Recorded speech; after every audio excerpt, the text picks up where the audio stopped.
Welcome to Jurassic Park. I'm not even supposed to be here today. I'm just a fucked up girl who's looking for my own peace of mind. Welcome to the party, pal. I'll be back. I'll have what she's having. I'm gonna make him an offer again. Here's looking at you, kid. You're gonna need a bigger boat. All right, Mr. DeMille, I'm ready for my close-up. Hello, I'm your host, Jim McLean. Welcome back to another episode of More Than Pixels on a Screen, a spoilerific movie review podcast brought to you by the Banterflix movie review website. As always, we're going to be talking with passion and gusto about this week's film. And as it is spooky season, we're going to be continuing our supernatural themed deep dive into all things cinema as we talk about Ivan Reitman's Ghostbusters from 1984. So on this episode, I'm joined by not one but two members of Ghostbusters Ireland. I'm joined by Phil Higginson and Paul Higginson, who I believe you guys are brothers, right? Yeah, it's been said, yes. There's some resemblance. Yeah. Yes. Yeah, there's something there. So do you want to very briefly, before we kind of do a bit of a rambly, spoilery, love-filled chat about Ivan Reitman's Ghostbusters, do you want to tell us a little bit about Ghostbusters Ireland and a bit about, more importantly, I guess, yourselves? Well, Ghostbusters Ireland started, I think must have been about 2017 down in Cork. So we've got members all across the island, and it started by Damien and Stuart and John, three of our other members, selling some Ghostbusters collectibles to each other. They brought me stickers, listeners. Yes. They brought me stickers. They know how I'm easily sold. Everyone loves stickers. Everyone loves a good sticker. Yeah. We have some merch. We do.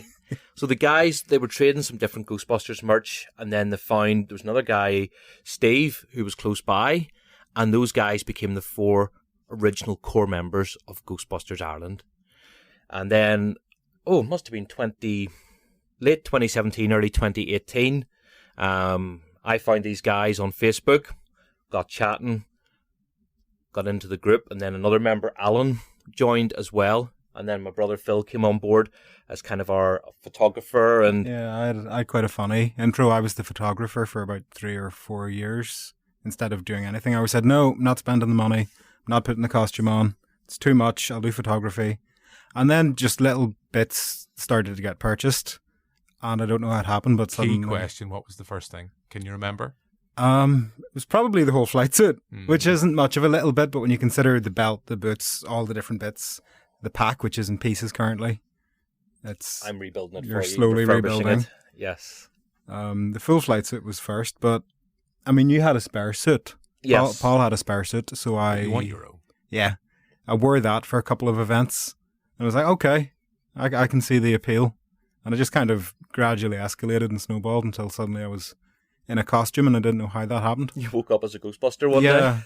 Happens to the best of us. There's worse things you can wake up as. You know, we'll not pull on that thread. We will not go down and go down that segue. But I guess it's the loaded question, guys. And I said this before we started to record.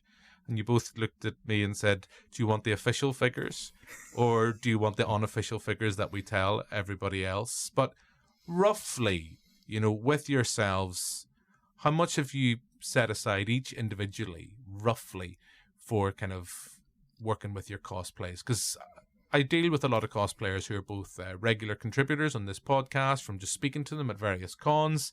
It is an obsession.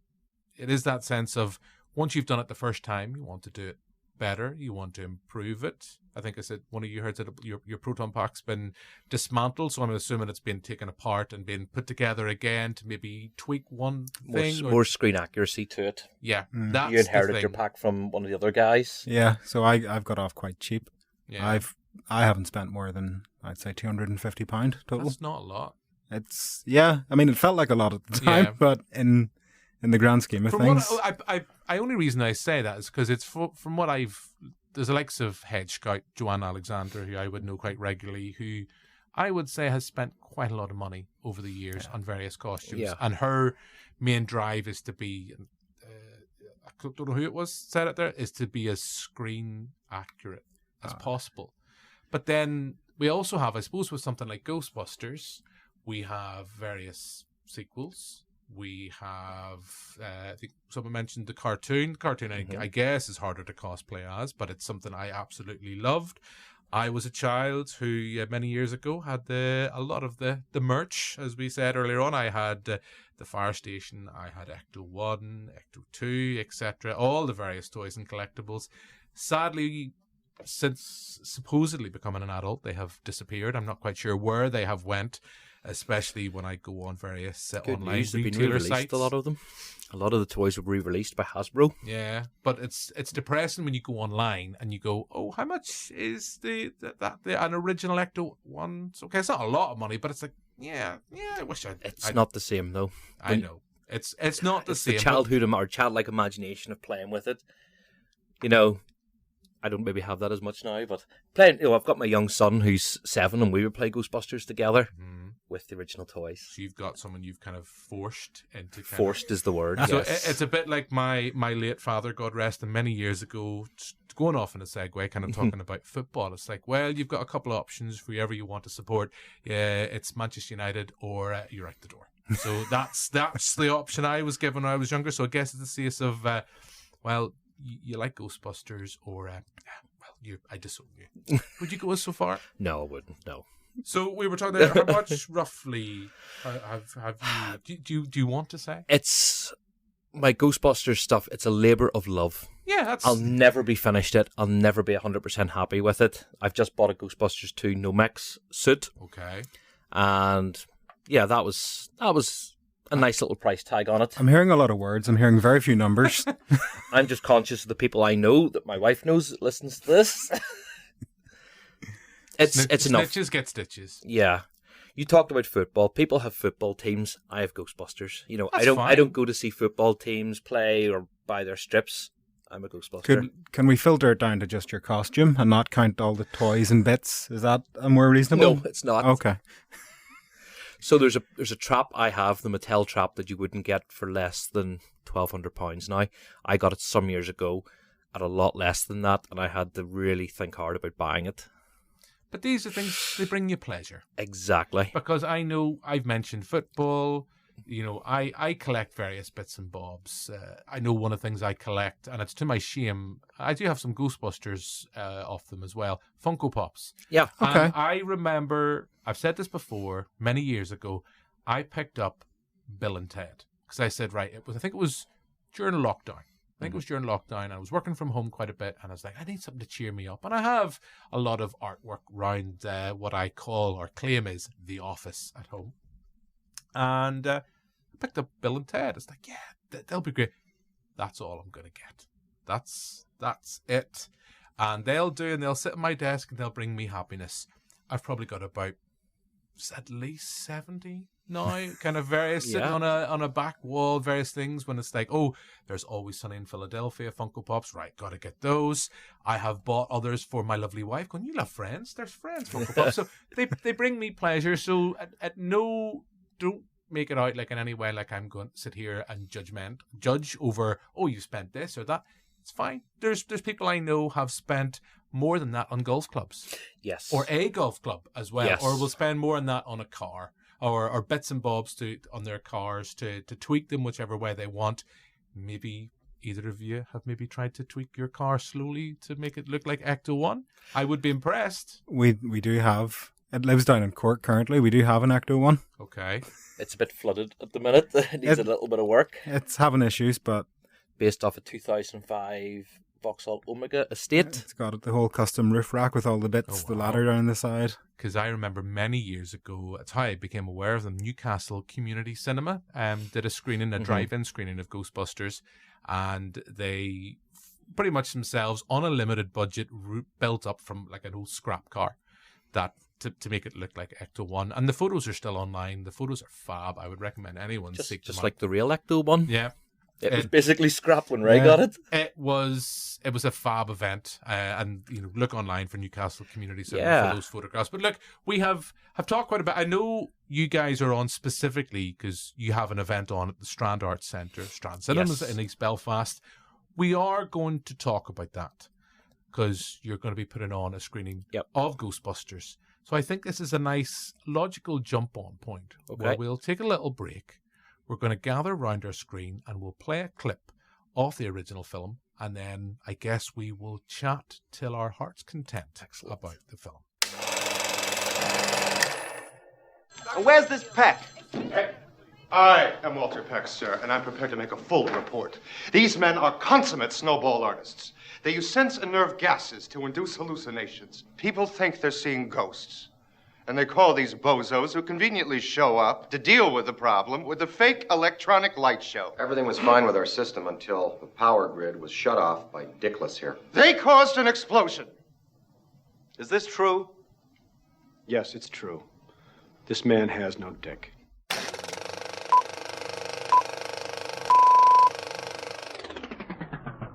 It's true, guys.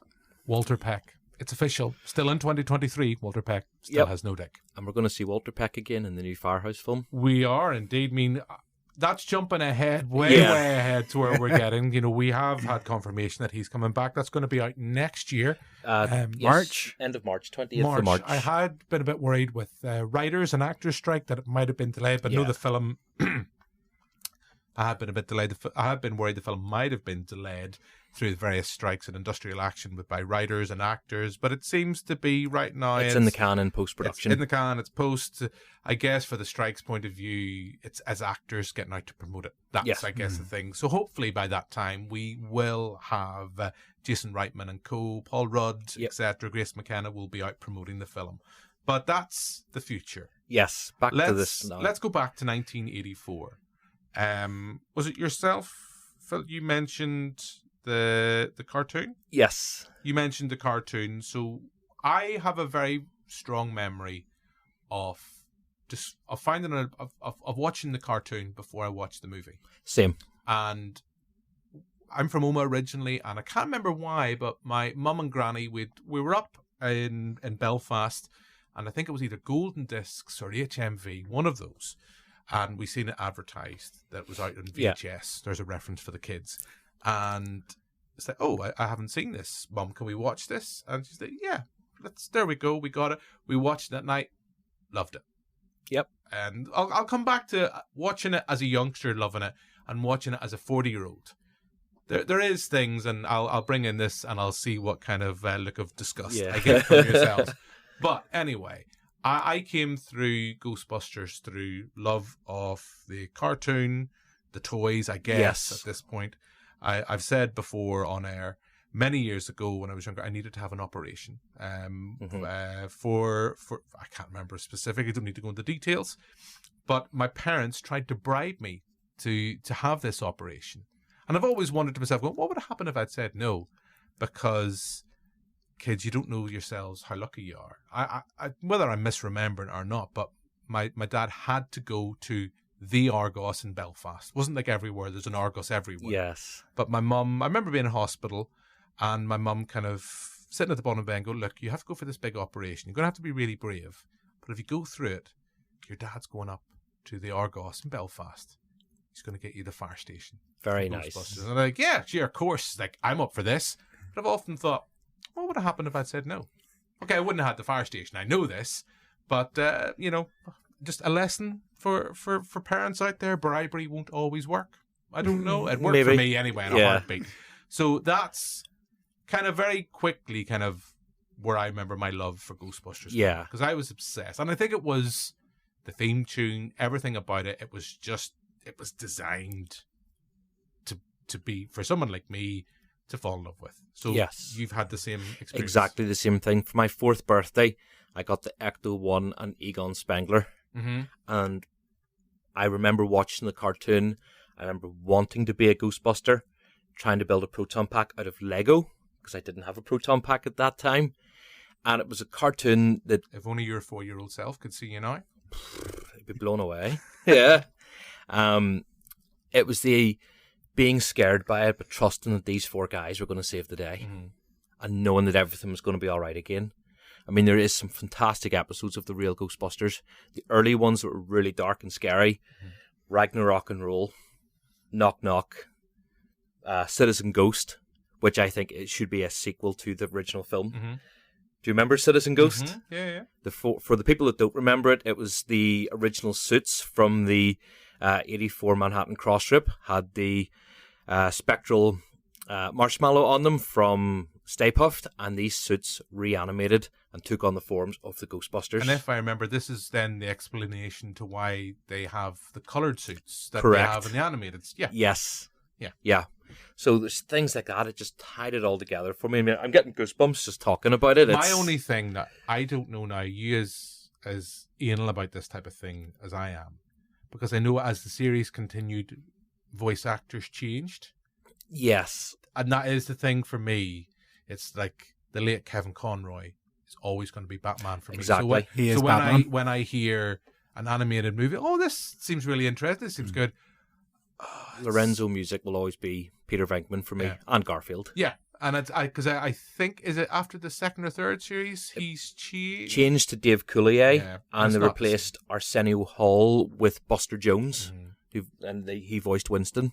Yeah, it's not the same. But when I look back, because I've picked up a few over the years, either from old VHSs I still have and when I was younger, but also I know you can pick them up in the likes of iTunes and stuff as well. I don't think they've been remastered, so I don't think they're great quality. They've only remastered the original promo to 4K that was done to sort of showcase what could be done with a Ghostbusters cartoon.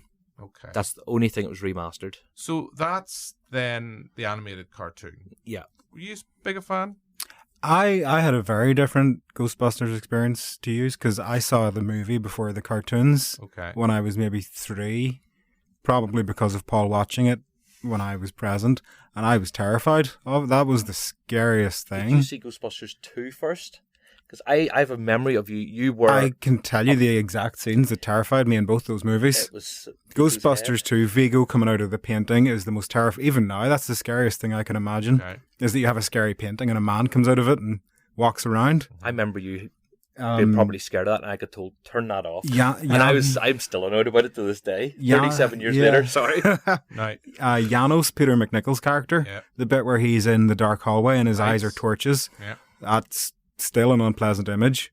And the scene in the first one where the claws come out of the chair, out of the armchair, and grab Sigourney Weaver, I think that's the first scene of Ghostbusters I ever saw.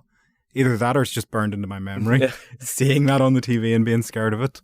So it probably wasn't until a few years after that when I had seen the cartoon. Well, funny you mentioned that, Phil, because I did want to... I mean, I've said this before. Regular listeners to our podcast over the years, through its various guises, will have heard this story, so I apologise. But we've just met. We met about half an hour ago. I feel confident in opening up to yourselves. So I went to see Ghostbusters 2 in the cinema. I remember at the time, I'm nearly certain, I think it was a choice of... No, I'm telling this story wrong. So I remember going to see Ghostbusters 2 because I loved the original film, loved the cartoon. Went with my mum. As you did when you were a kid, you went to the cinema, you brought your toys. Mm-hmm. So I had Ecto 1, I had the 4 Ghostbusters with me. Ghostbusters 2, sat there, no problem. All the river of slime, all that stuff is fine. But it comes to the possession scene with the lightning coming out of the painting. I can only describe, we have an expletive rating. I shit my pants in that cinema. I didn't really, but I got very upset. Very, very, very upset. And because that sequence with the lightning coming out of the painting, it happens very quickly. And then there's a lot of talking. It's gonna skull of throw. I can't remember all off the top of my head. I sat, blah, blah, blah, blah, blah. It's the guy from Die Hard. There he is, talking away. And then it's like, bring me a child. And then the lightning happens again. And I had calmed down, and then the lightning happened, and I just lost it. And then if I remember right, straight after that sequence, there's the scene in the courthouse, the Scoleri brothers sequence, and I was already on up to Hido, and that just scared me. And a guy in the front of the cinema, in the front seat in front of me, asked for my mum. He went out and came back, and someone came down from the Oma cinema and said, look, there's been a complaint. We're going to have to ask you to leave. Because I genuinely say this. I mean, I was properly traumatized by that sequence in that film. It's the only time I can ever think of really being that scared as a youngster going and having it so vividly imprinted on my memory. When you watch it back now, Ghostbusters 2 was terrifying. It was supposed to be more family friendly. they're showing Peter being a father figure to Oscar, but there's some real terrifying moments in it. There really is, and I know particularly I know Bill Murray has kind of said that there's not as much love for the sequel from some of the cast. I know particularly from himself is not as big a fan, which is surprising because I love it. I mean, I consider there's like Die Hard is the ultimate Christmas movie. Yes, I consider Ghostbusters 2 the ultimate New Year's movie. A kind of close second with When Harry Met Sally. So I feel your pain, Phil, when you talk about being traumatized. I'm going to guess, Paul, you never had such an issue. It didn't terrify me to that extent. I enjoyed Anything the fear. happening, you just little. I was like, no, I'm a Ghostbuster. You understood the concept because of the cartoon. Yeah, I guess that's it. I think so did I. I mean, so did I. I mean, I came into that kind of being a fan of the. I'll probably put it into context, having watched them at home and watched the movie at home. To be in a big screen in the cinema, loud noises. It's very big full screen. on. It is different. It is different, and it does shape. Because I know I've seen over the years. I go to the cinema, maybe 2-3 times a week. I have seen films. I have been in screenings where younger viewers have got scared, and it brings you back, and you go, it's like you without going off on a tangent within a tangent within a tangent, Inception style. It's that sense of you have to kind of judge your parents need to judge their kids of when they feel they're properly ready, because that stuff I'm 40 now and I still can remember that scene. And as I said earlier, I think I started to say and rambled off, my mum still takes the mickey out of me. So the anytime we're watching that, if it's on TV, she goes, I remember when we watched this and you had to leave the screening, I had to leave the screening, and then you got even more upset when you got home you'd left your toys. Aww. And the next day, Mum went down. They were gone. So I had to go and get new ones. But anyway, I digress with my own misfortune. We're already jumped to the sequel. Yeah. So let's go back. 1984, Ghostbusters. I do love it. In terms of a concept, it's this great idea. I think it's Dan Aykroyd. I think was it originally going to be kind of like Saturday Night Live kind of alumni? They kind of took it. Yes. John Belushi. Yes. John Belushi, and I think Eddie Murphy at one point. Eddie Murphy, talked about the Winston Ernie was going to Hudson be a bigger role. character. Yeah. And that was kind of the premise for it. It's such a great premise for a film, in that sense of there's ghosts. Who are you going to call Ghostbusters or He-Man if it's the sequel? But we'll talk about that. But it's perfect. I think when you look through it now, it's like so many of those films, particularly in the 80s. There's stuff that goes over your head. Yeah. Like I think I talked about this before in the possession sequence with Sigourney Weaver. I think there's a threesome joke. I think there's enough people in there already. There's a lot of that kind of... There's a bit of... I do remember as a youngster never being aware that Ray was getting getting on famously with a ghost. She just takes that man's belt off and you don't think any more about it. Yep, they're like, oh, he's having a dream about a ghost and he falls out of bed. Why is my dad laughing quite vigorously at this? And I know I think over in the Prince Charles, there's a new cut mixed together with stuff of Staley's and bits and bobs, and it's a bit like what they did with The Exorcist 3, where they mixed in footage. It's not to the same quality to give you an idea of... Yes. Because I think was that sequence going to be in a castle? Fort Detmering. Yes. And she was apparently a lady that visited one of the generals. Mm-hmm. And it was Fort Detmering was a museum, and Ray fell asleep in the bed that general slept in. And that's when then she came along. And they got on famously. Yes, provided some services. As they did. She provided as a service that was very much appreciated. But there is so much that goes over your head. And I suppose at this point, I remember a few years ago on our TV show on NVTV, we had Dr. Juliana Monteverdi, lecturer, and very much someone who I've got to know over the years. We did an event. I can't remember what it was. We were doing an event on International Women's Day. And I was talking about, it's like Ghostbusters, when all the nastiness that emerged online, the trolling with the Ghostbusters, I think, Answer the Call, I think they give it its full name, the Paul Feig movie, is it 2016? Yes. It was out. And she was like, I've never seen this film. I was like, oh, okay. We should bring you on the TV show and we should sit you down to get you to watch this.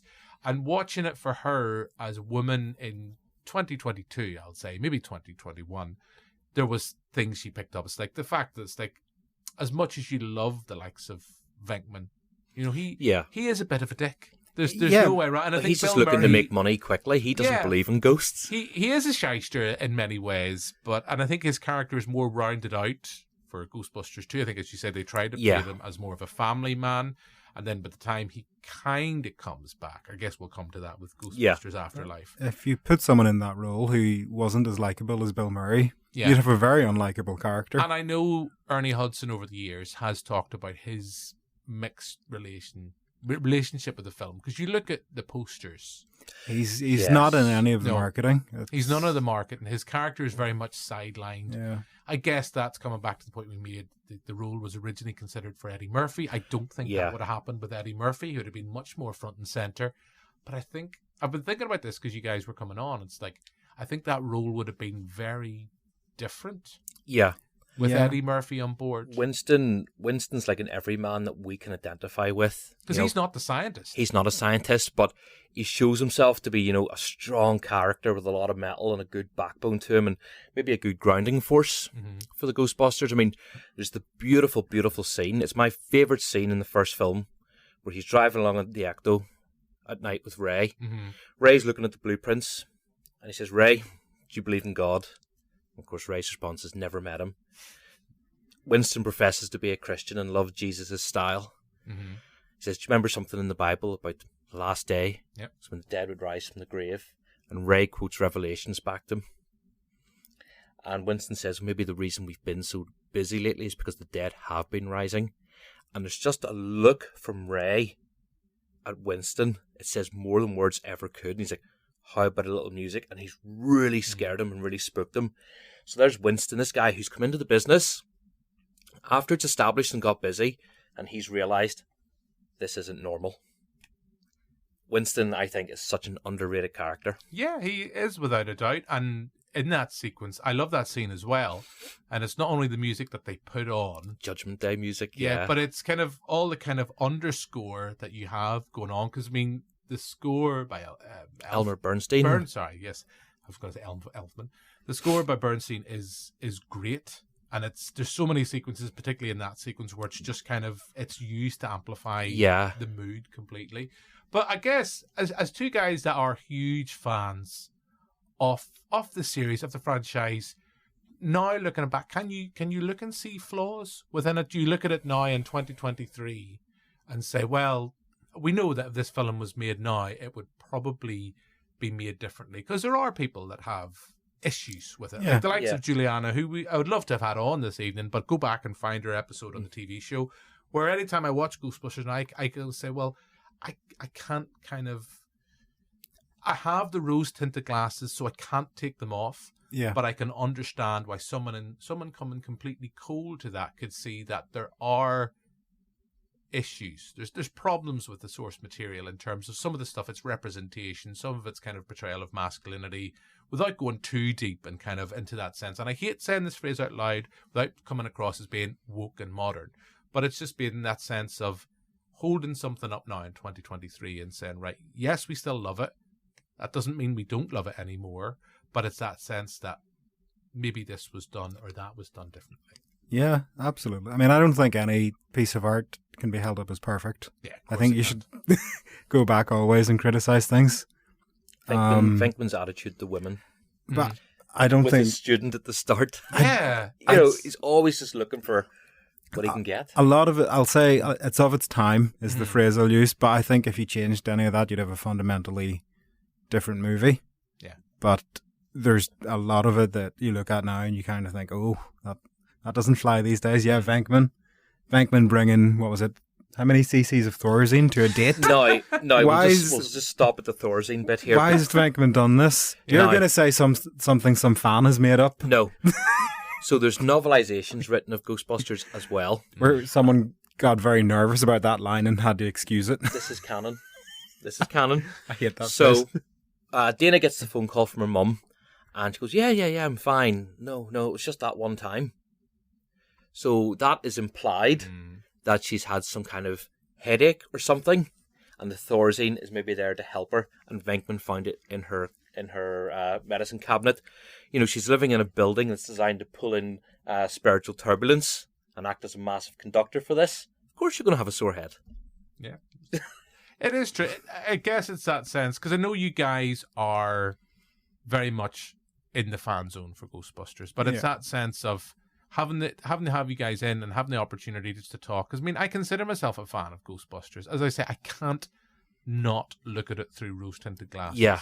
And even though Ghostbusters 2 scared the shit out of, 9-year-old me, 89, I think it was out. So probably I would have been about 8. I would have been 8. It scared the shit, but I still love it. And I love it even more, probably. It's a bit like, because I know for our festival, we're screening Ghostwatch. Oh. And there was something that probably is the closest I can think of to Ghostbusters 2 as being such a moment that I was genuinely freaked out at home because I thought what was happening for real. Ghostwatch is incredible. Yeah, it's an underrated. I absolutely love it. But look, we're not here to talk about Ghostwatch. We're talking about Ghostbusters. So this is the point where I open up to you. I've brought in that point of being able to, as fans, having to kind of sit back and say, right, well, yeah, there is flaws. There is things that we look at it, we go, of its time, that are problematic. And I know Ernie Hudson has kind of talked about how he's wrestled with his relationship, but it's great that he's back now in the sequel that's going to be coming out next year. He was a very small role in the Afterlife.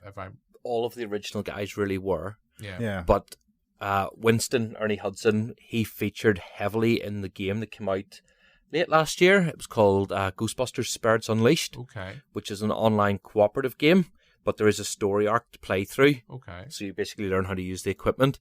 So the premise is that Winston is in charge of the Ghostbusters, and you're one of the new recruits. And then you meet up with your friends online, and you bust some ghosts. Hopefully they keep him prominent in the new movie.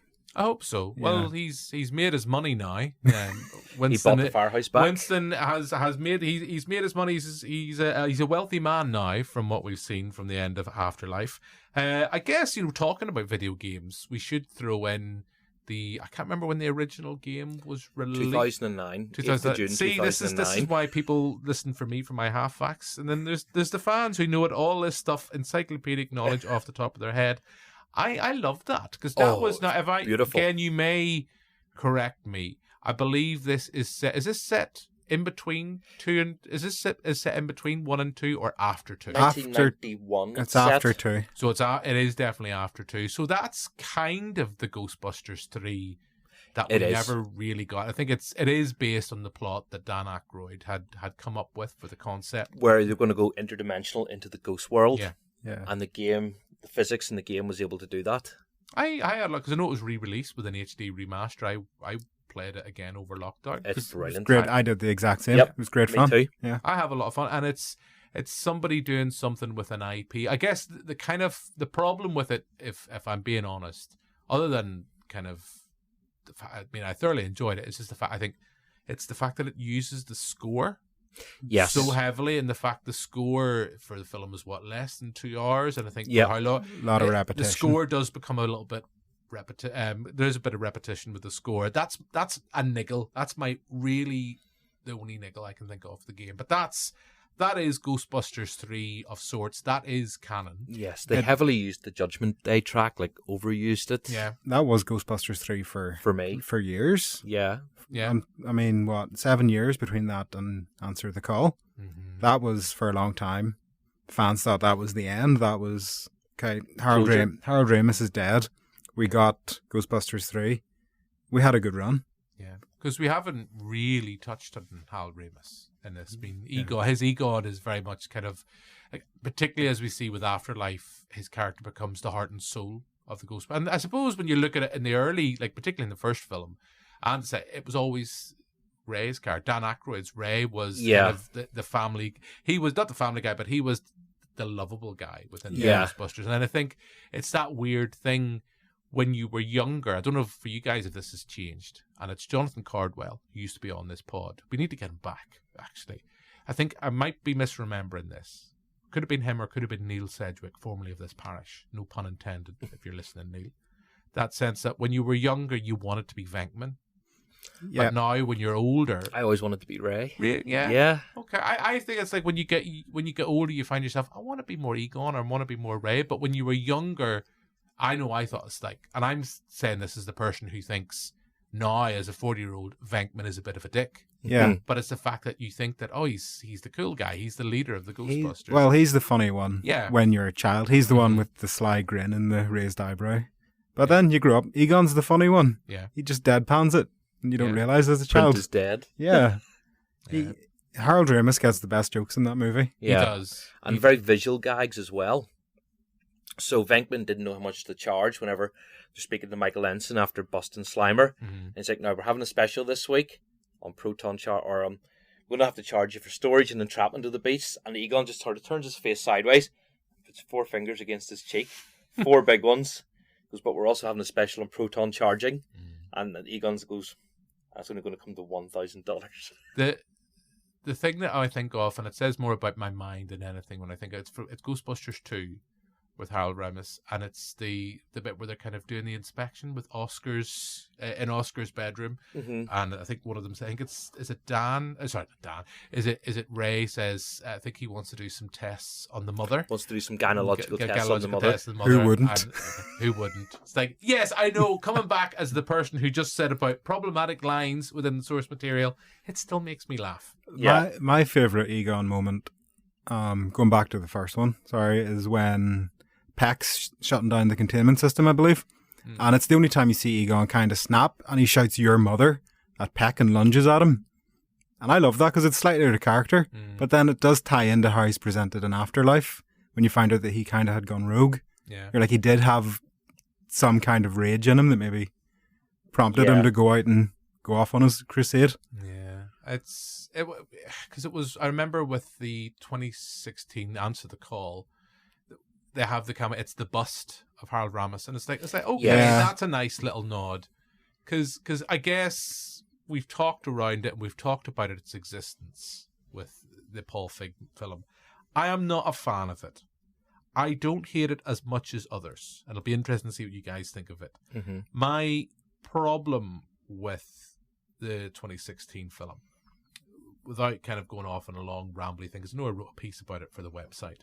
I kind of said it was a weird film because it was not a sequel, it was a reboot in all but name. And they tried to say, oh, it's not really a reboot. I say, well, of course it's a reboot, because you're saying that everything that happened before in the first reboot hasn't really happened in this universe. Without going uber nerdy, I apologize, listeners.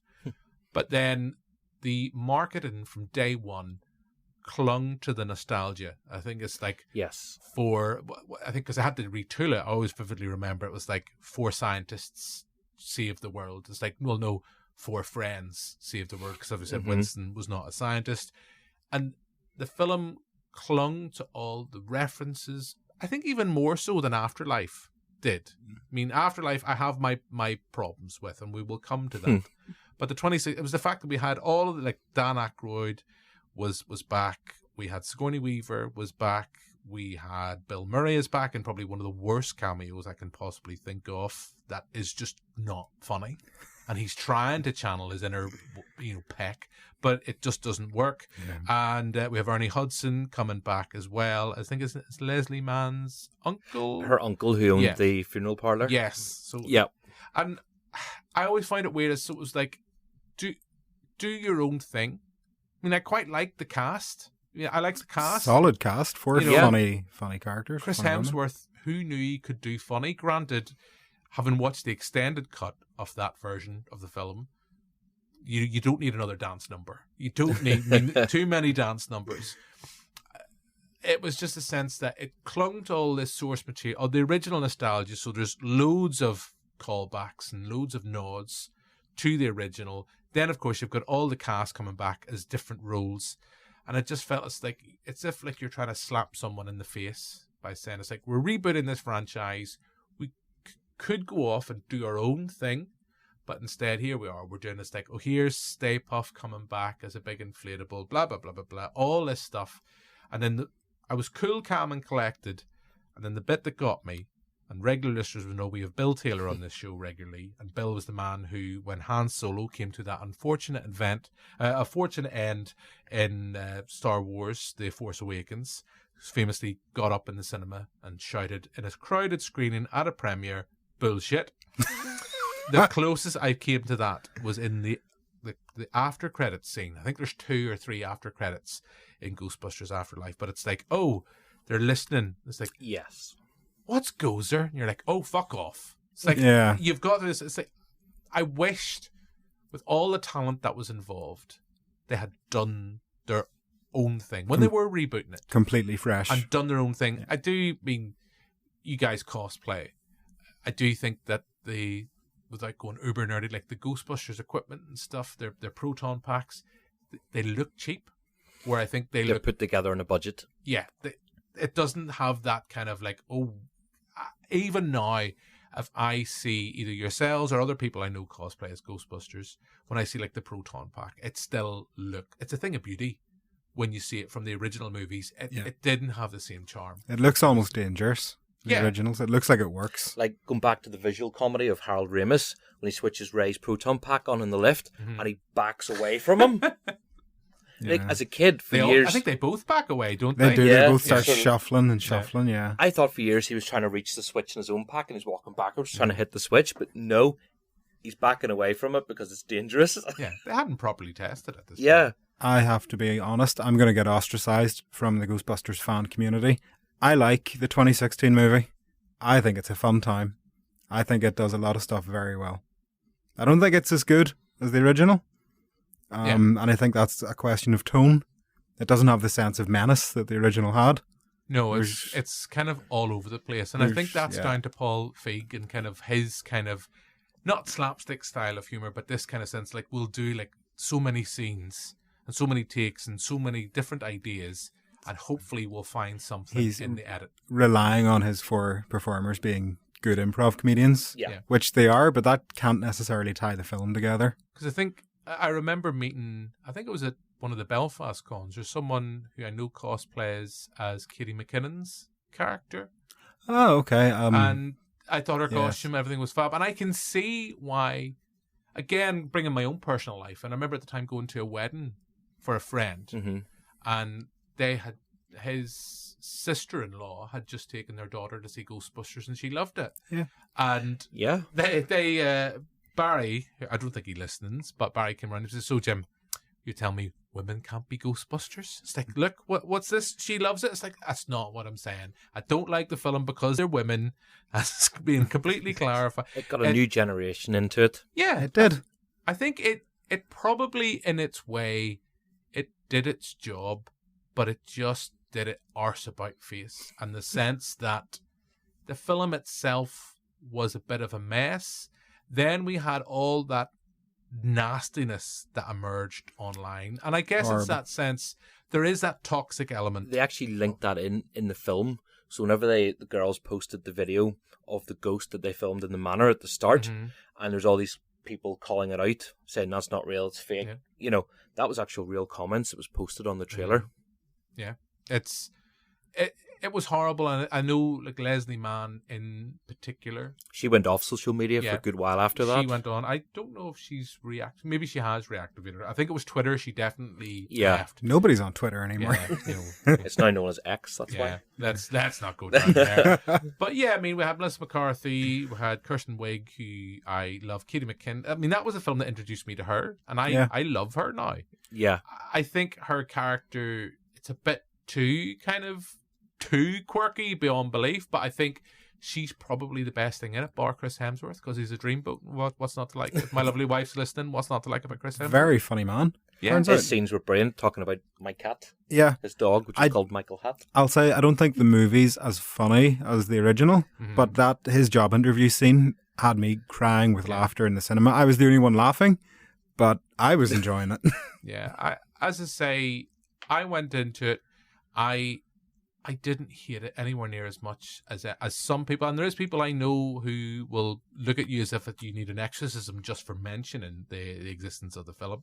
There's some people feel of it the same way as other people talk about the fourth installment in the Indiana Jones franchise, that it doesn't exist. And I said, I never had that reaction to it. I just felt that all the nostalgia that it had for something that it said was like, we're clearing away it's like you didn't really take the opportunity to try and do anything new, really, and just the script just wasn't good enough. The script wasn't good, but one thing it did do very well was breathe a lot of life back into the Ghostbusters community.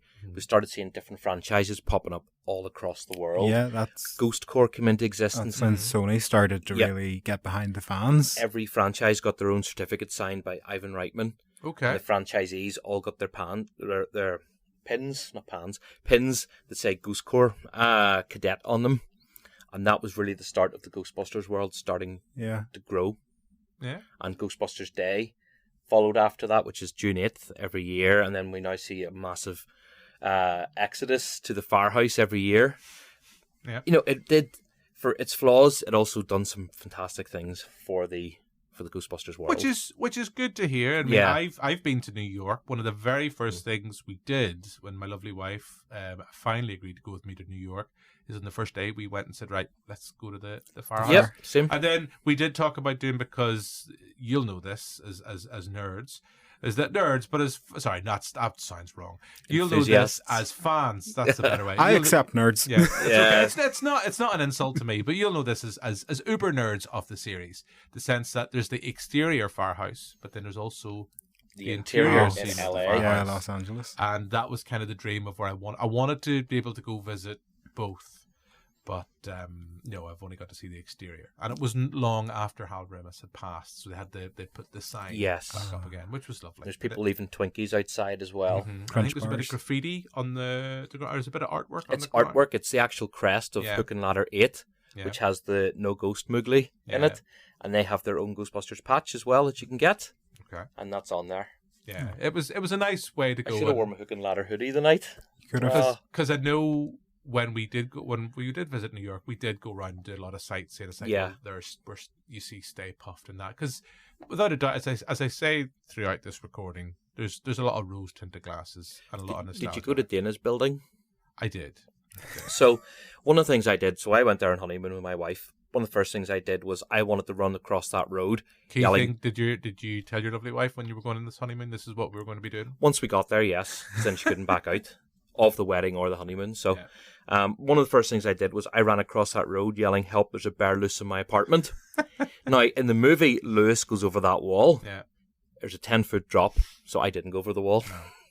Good thing you did not do that. We haven't even mentioned the likes of Rick Moranis and Annie Potts. I really hope Rick Moranis is coming back for Firehouse. I can't see it happening. I think he's out. He's a man who just has so much class about him. He's made his decision. I think he came back. He's done a few conventions recently. Okay. I did not know this. Now, I have a little theory, because Winston says at the end he started his business with one employee. And you see the Ecto driving back into the firehouse after Winston opens the doors. My thoughts are, is that Lewis Tully? Is he the one employee? It would be the old. See, here's the thing.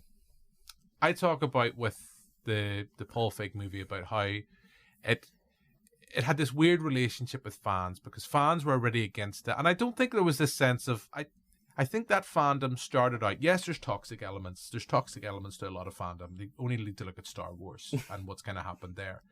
But that sense of it started out. Had it been a passing of the guard, the 2016 film, it's like we brought the originals back. Okay, we're going to pass on the generation now, and that's going to be. I think it would have got a much easier ride. Mm-hmm. It's the sense that what they then decided to do is that we're going to retool it. It's not going to be a sequel. It's its own thing, but yet we're going to have, as I said, and I'm repeating myself ad nauseum, all this nostalgia for all this stuff. So it's like you're coming in, sitting, going, right, do something new with this franchise.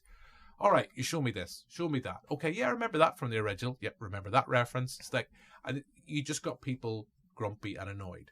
But I think if you try to do something, I don't want to say it's clever, but with fandom and kind of using a reference in a clever way, something like that, I think, would work. But I just don't. As we record in 2023, this news could break tomorrow that he's confirmed to come back. But I just think he has made this stance for so long And I think he came back for a trailer with Ryan Reynolds, and then I think he did a cameo in an American TV show. I can't remember which one. Was it a Spaceballs parody or Spaceballs reference? He kind of came back for. So he does come back fleetingly. I just, as much as I'd love to see him back, I also like the fact that he's kind of said, "Look, I'm kind of done with it." Not in a negative way, but just like, I'm done. I'm happy. I'm content. Yeah, he devoted himself to his kids. I've retired from acting. Because, as we all know, if anyone's seen the recent Exorcist movie, you know it's great when people come out of retirement to come back to the big screen, to the franchise. A lot of people know them. But look, that is a tangent. But look, I guess then you've talked about the sequel. We haven't really talked about Ghostbusters Afterlife. I have mixed feelings about it. I genuinely do. And the more distance I take from the film, the more times I see it, I think it's just as guilty as the Paul Feig film of having so many nods and references. Much as I love little elements of it, and there's parts I do truly adore, I did feel through a lot of that film, it's a bit like that sequence in Marley and Me, where you're manipulated into watching a dog die. And trust me, I'm going with this reference. I'm going to stick with it. You're being emotionally manipulated into basically saying, like, if you don't cry for this dog dying, you're a bad person. Yeah. You're a bad person. And in the way I think Ghostbusters Afterlife, I enjoyed it at the time. The more I think about it, it's that sense coming back to, you've both alluded to throughout this, we have red tinted glasses. We have nostalgia and love for that series. I think it was impossible for us not to like characters Afterlife. We looked up to. Yeah, I think it's impossible not to like that film. And it's that sense of, in the grand scheme of things, as much as it's great, I mean, I love Paul Rudd, and I kind of love this kind of taking the setting away from New York City. Paul Rudd was good because he was a fanboy from the original 1984 cross rip. And he's like, wow, real ghost trap, you know, and when he saw the proton pack, he's like, whoa. Yeah, and I love all the stuff. Isn't it Grace McKenna's character and the guy that says podcast? Isn't that the name? Yes, yeah, Logan Kim.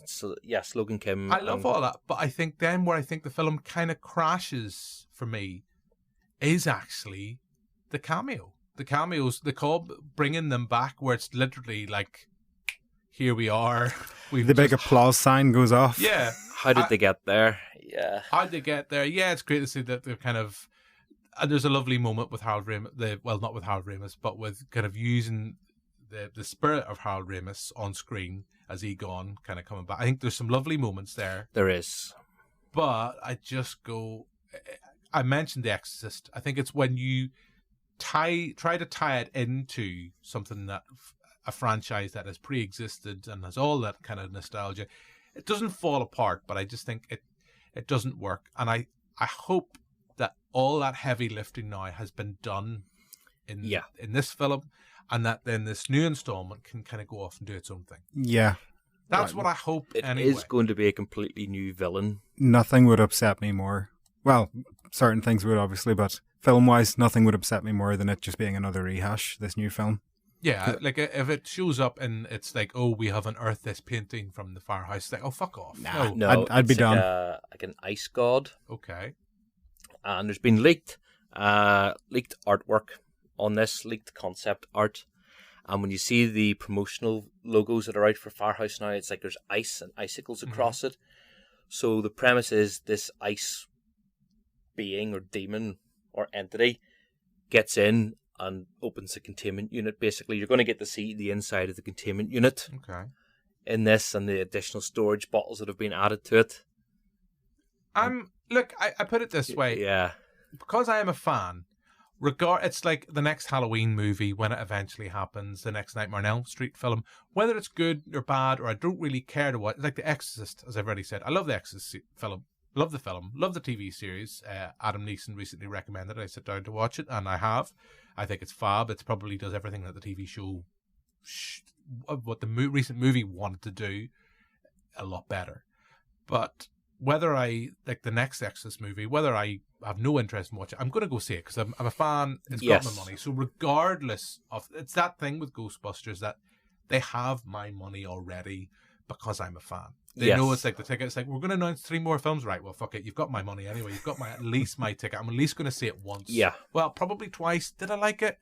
Then maybe the third time, it's like, well, maybe I need to go for a third sitting and just to be sure.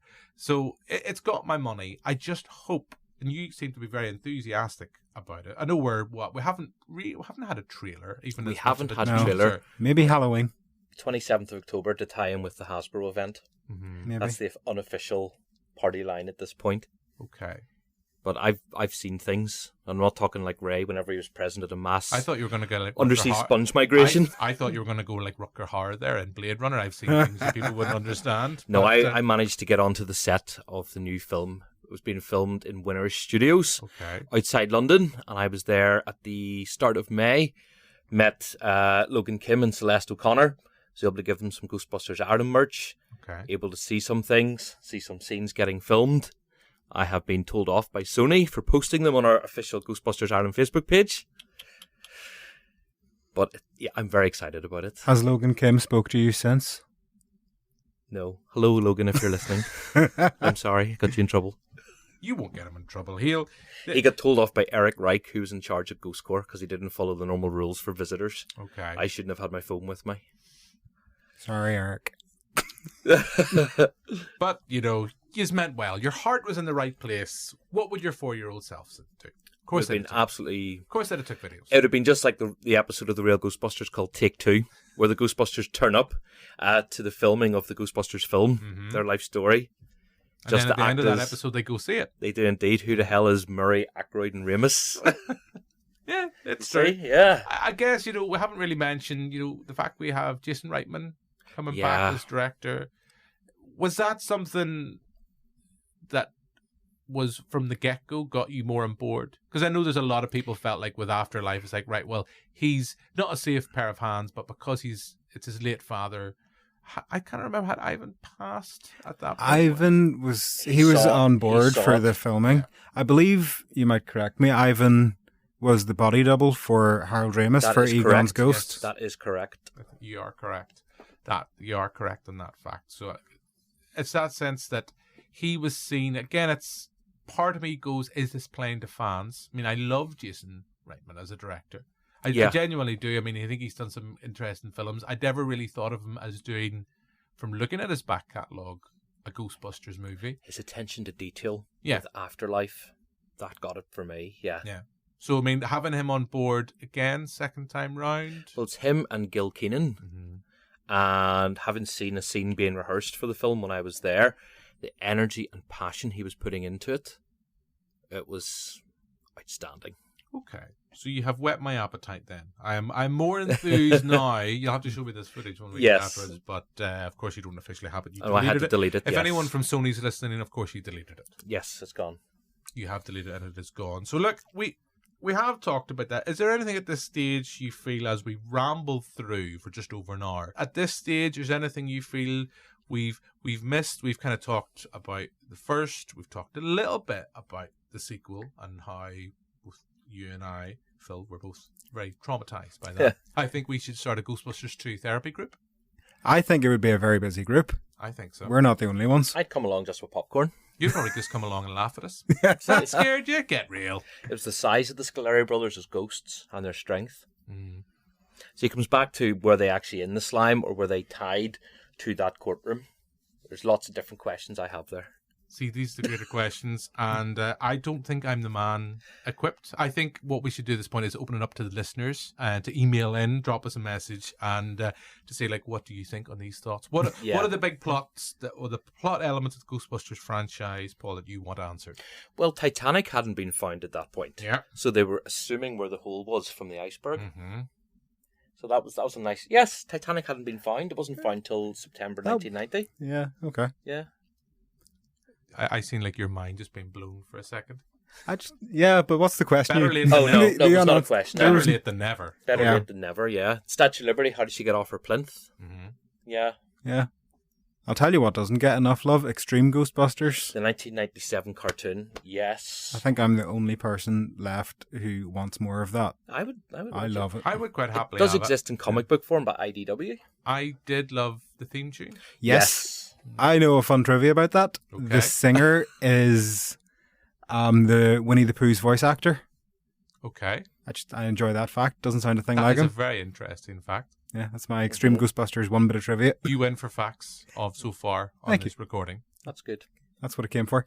Extreme. I haven't seen it in a long time. I just kind of remember the theme tune. Remember a couple of kind of the premise of them getting back together again, and then isn't it Back in the Saddle? It's the last two episodes that come for episodes. Egon's 40th birthday. Yeah, and it's getting them kind of back together because it was in around the time there was that, and then there was the Men in Black cartoon. Same Which animators. is kind of the same animated style. The late I remember 90s being- style. And Jumanji as well. The cartoon Jumanji. They all had when they had to show a monster, it was very gross looking. Mm-hmm. They had a real distinct art style. Like Gargoyles as well. Yes, brilliant cartoon. It's on Disney Plus. Things were better in the 90s. Yeah.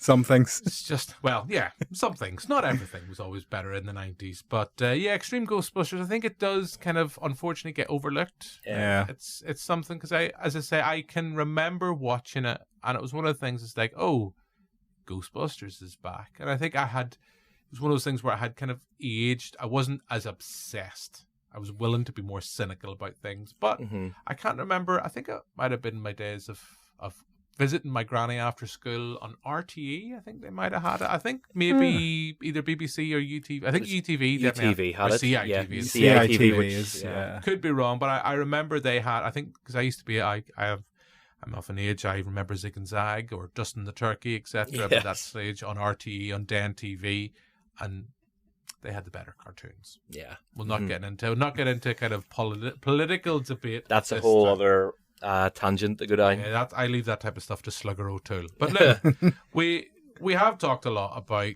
general Ghostbusters. We've talked about you guys and kind of your love. We've talked about Ghostbusters Ireland as well. But the key thing we had you on for part of our Spooky Seasons series of specials, you guys, like ourselves at the Strand with the Dark Hedges International Film Festival, you're running an event. You're screening the film. Yes. This is your opportunity now. Just tell our listeners here on More Than Pixels on a Screen as much as they need to know about the event and what's going to be going down. Well, why are we doing the event first of all? Well, I love movies. Generally, I love Ghostbusters.